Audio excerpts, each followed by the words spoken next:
اهلا يا اهلا، نورت النادي الاهلي يا وسام يا حبيبي. ايه ده، هو فين؟ ايه ده؟ ما شاء الله، ايه ده انت طويل قوي، ايه ده اطول من البرج.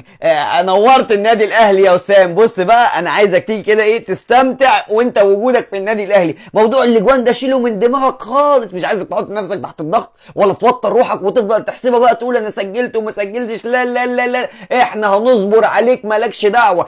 عايز تيجي التمرين تعالى، عايز تحضر في براحتك، انت تعمل اللي انت عايزه، ده انت جاي من عند الغاليين يعني. بص، موضوع الاجوان ده شيله من دماغك خالص، واحنا هنصبر عليك لحد ما تسجل براحتك. تفتكر كده بعد ما جابوا المهاجم اللي بيقولوا عليه ده كده هيمشوني ولا هيخلوني قاعد في النادي؟ اصل انا بصراحة حبيت النادي هنا، انا ما بعملش حاجة وباخد بطولات. نعم؟ ده ايه الكلام بقى اللي انتوا بتقوله له ده؟ يعني اشمعنى هو بقى براحتك وعلى مهلك، وانا عايزين نجيب اجوان من قبل ما العب اصلا، من قبل ما اجي النادي الاهلي وكنتوا عايزين اسجل، وانا قاعد على الدكه عايزين نجيب اجوان، يا دوبك انزل الماتش، يا دوبك بستلم الكوره